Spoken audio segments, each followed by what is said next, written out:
Welcome back, everybody, to the Fantasy Hockey Hacks YouTube channel. I'm Devon Davidson, your host. With me, as always, despite some technical difficulties, Bruce Gunther. My microphone hates me today, or my Oh, Chromebook hates me today, one or the other, but they're just not a happy couple today. one of them's quite angry. Yeah. One of them is angry, yes. Well, but we can hear each other now, so that's great. Let's try and rip through this, I guess, really quick. So as we've been doing every day throughout the week during the playoffs, we've got NHL today, so game picks and previews, DFS and prop bets. Let's just cover last night's game really quickly, Bruce. The Rangers, their offense decided to finally make an appearance in that series on the road. Yeah, the Rangers showed up in Carolina, and Carolina stayed in New York. That's pretty much how the game went. Long and short of it. So Chris Kreider finally 2-goal appearance or performance for him, so that was nice. And then some nice performances from Zibanejad, Fox, and Andrew Kopp. And Strome chipped in with a goal as well. And Shesterkin was fantastic. So that pretty much sums up that series. Pretty much sums it up. Carolina lost Ranta in the second period, and the young guy they had in just couldn't take it after that. He didn't look comfortable. No, so that was interesting that we saw that trend break finally. The home team performing, and New York moves on to face the Tampa Bay Lightning, which should be a great series. I think we're all excited to see that Vasilevsky versus Shesterkin matchup. It should be a nice goal. It should be a awesome goalie battle to watch. And as someone posted on Twitter, the Rangers will actually have to face a real goaltender now. They will. So, unfortunately, for them, it's probably and arguably the best one in the league right now as well. So it's going to be tough for them. Tough sledding. Yeah, no question. Okay, well, with that, let's move on to tonight's game. Of course, one that we're looking forward to, Bruce. Definitely. We got the Edmonton Oilers and the Colorado Avalanche in the Western Conference Final. For the first time since 2006, the Oilers are in the conference final, which is very exciting for us, obviously, as Oilers fans. Plus 155 on the money line today, and minus 185 on the money line for the Colorado Avalanche at home. The season series, Bruce, Colorado took 2 of 3 games, but 2 of those games actually did go into overtime and a shootout, so very close contests there. And then the game that the Oilers did win, I think it was a 6-3 drubbing. It wasn't, the Avalanche didn't have a good showing in it. The Oilers were all over them. Yeah, things have definitely turned around since Jay Woodcroft has stepped in. And definitely. It should be a fun game to watch. These are 2 absolute heavyweights in terms of offensive capability.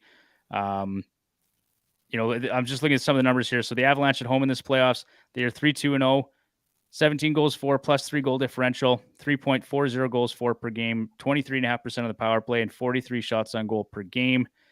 Conversely, on the other side, the Edmonton Oilers are 4-2-0 with 28 goals for, a plus 4 goal differential, 4.67 goals for per game, and 16.7% power play, and a 35 shots on goal per game average on the road. So I'd say like some good things there from the Oilers. Their road record is actually pretty good, and they've managed to put up some nice numbers. They sure have. Hopefully that trend will continue. In terms of top scorers, so I'll just rip through this really quickly. McDavid, 26.7 goals. Draisaitl, 26.7 goals. Kane, 15 points, 12 goals, leads all skaters. Zach Hyman, 12 points, 8 goals. McKinnon, 13 points, 8 goals. Makar, 13 and 3. Rantanen, 11 and 1. Gabriel Landeskog, 11 and 6. So lots of offense in this one, Bruce. It should be a lot of fun to watch. Like I said, off air, it's I think this series is going to be won by whoever can get the save. Which leads me into the next point here. So Mike Smith, 8-3-0 record, 2.70 goals against average, a 927 save percentage, and 7.38 goals saved above expected in these playoffs. Darcy Kemper, 6-2-0, 2.44 GAA, a 904 save percentage, and a negative 3.85 goals saved above expected in these playoffs. So that's interesting. It is interesting. I think actually the Oilers and the Avs, it's kind of a wash, I think, at the forward position. Obviously, in my opinion, the Oilers have 2 nuclear options that kind of can change the outcome there, but it's very close at the forward group. And then on defense, I think you have to give advantage Colorado, given who they have there with Makar and Taze, and Bowen Byram's been really good. And, they should have. The Oilers have taken a bit of a defense by committee approach. But you know what? They've got a lot of experience in guys like Duncan Keith. Darnell Nurse is in the prime of his career. Evan Bouchard's been really good, especially getting pucks through, right, Bruce? Yeah. CC's had a lot of playoff experience too with Pittsburgh. And he's been fantastic for the Oilers. He was a big pickup. He's been great for him. Kulak too, they got picked up at the deadline from Montreal. That's Montreal. Yeah, they got Kulak. Yep. Yeah. So don't totally sell the Oilers short on defense, but I'd still say advantage Colorado. And then in nets, like just given the numbers I rattled off there, it looks like Smith may actually have the advantage for the Oilers. Yeah, and Kemper isn't Markstrom, so could be. Like I said, there could be lots of goals in this series. Well, the Oilers were able to chase Markstrom once or twice and put up quite a few goals on a Vezina candidate. So it'll be interesting to see what happens here. But I mean, saying that again, Colorado has the defense to keep up with the Oilers, so they may be able to limit some of their chances there. Definitely. Some other noteworthy points here. Colorado owns the best power play percentage in the playoffs at 34.5%. The Oilers are fifth at 28.2%. Edmonton has a better PK, ranked at 6th. That's 85.4% compared to the Avs, which are 11th at 73%. The Oilers are 4.33 goals for per game total in the playoffs. That's number 1 in the NHL. The Avs are right behind them at 4.30, I believe. That's second, obviously. So keys for tonight's game. I think they need Mike Smith to be at his best tonight and minimize or eliminate those gaps we've seen in early games. Capitalize on the power play. PK stays hot. Tight game, 5-on-5. Get to Kemper early. I think lots of shots. If they can get to him early, plant early that seed of doubt. Yeah. Start on time. We've talked about that throughout this entire series, entire playoffs, I should say. Starting on time is big for the Oilers. And then for Colorado, continued success in the power play. I think if their depth scoring, Bruce, can win the battle for them versus the Oilers' bottom 6, that could be the difference, not just in this game, but in the series. And then somehow try and contain McDavid, Draisaitl, Hyman, Kane. Pick your poison.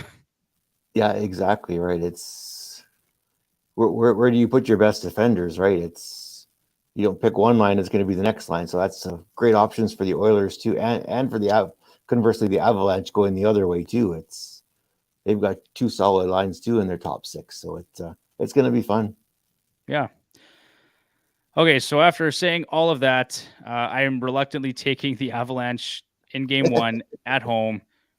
-1.5 on the puck line at +130. I'm not confident in this pick. I mean, this game could honestly go either way. They played each other so well in the regular season. Yeah. But I'm going to take the Avs at home to start this series. Bruce, yeah, as am I. Same take. Okay. I hope I'm wrong, but I guess the upside is if I'm right, I'm right, and that's whatever. So my bracket says Avalanche wins, so I'm going to start with my bracket, and we'll see how it goes over the next few games. Yeah, and mine says the Oilers. So, well, I mean, I hope I'm right in that instance, but we'll see. Quick shout out to Jared. Hey, thanks, man. You keep watching the stream. We really appreciate the support. I hope you are having a great afternoon as well. Yeah, it's going to be a blast to watch for sure. No question. It's going to be a lot of fun this game. Okay, to date, our records, just over 60% for myself. Bruce, just over 52% for you. Let's talk about prop bets, starting with our shot props. Cale Makar, over 2.5 shots on goal. Not great odds here. I mean, the line's at -170, but he's averaging 3.9 shots on goal per game through 10 playoff games. It's all but guaranteed. I think he'll get 3 shots tonight. I think so. Fairly confident in that one. Nazem Kadri, over 3.5 shots on goal at +135. So at plus money, he's averaging 3.4 shots on goal per game and 6.9 shot attempts through 10 playoff games. So I will bet on Kadri to get 4 shots tonight. Goal props. Zach Hyman for an anytime goal at +180. He scored in every game during the Battle of Alberta. He's second on the Oilers with 8 goals, third in shot attempts, second in individual scoring chances for, and he's tied with Connor McDavid for first in individual high danger chances for. So that guy is just a workhorse for the Edmonton Oilers. He's been incredible in the playoffs so far for him. So I hope I get to see that big smile tonight. Hopefully, definitely. He pots an important one. And then Valeri Nichushkin. I like this guy for an anytime goal at +210. he played really well against the Oilers in the regular season. I think he had 4 points and 2 goals in 3 games played. He's playing on that second line with Kadri and Rantanen, I believe. So, I think that's going to be a tough matchup for Hyman, Nugent Hopkins, and Puljujarvi. So I'm going to take Nichushkin for an anytime goal. And then goalie saves here, Mike Smith, over 32.5 shots on goal at -105. Edmonton's been giving up an average of 41 shots on goal on the road in these playoffs, and the Avs are averaging 43 shots on goal at home. So, and then Mike Smith is giving up roughly 2.5 shots on goal per game in the postseason. So I'm just going to take him for over 32.5 shots on goal. The caveat being, Bruce, he has to actually weather the storm and not get pulled early in this one. Yeah. So, yeah. Can he last the first 10 minutes? If he can survive the initial barrage from the Avalanche offense, I think he'll hit that. He'll be fine. Yeah. All right, DFS picks for tonight. I think we both got Connor McDavid for obvious reasons. I won't elaborate on that anymore. I've got the salary here at 10,800, 17.9 fantasy points per game. Evander Kane playing on McDavid and Draisaitl's line again tonight, so they went back to that setup. $8,400. Like I said earlier, leading the goal or the skaters in playoff goals. Evan Bouchard, he's been great for the Oilers. I think he's got 8 points and 3 goals in 12 playoff games, and I just like that value there at $6,200. I like Mike Smith as a play here. Like I said, I'm not totally sold on the Avs winning this game, Bruce, but I think I'm going to take Mike Smith in goal there. I think that's a nice option. Valeri Nichushkin for the reasons I mentioned earlier. And then my showdown lineup looks like Connor McDavid as my captain, 16,200, Kane, Barrie, Landeskog, Nichushkin, and Lehkonen. I would have liked Bouchard in place of Barrie, but just the budget didn't allow it. So yeah. And then for me, similar Connor McDavid at center.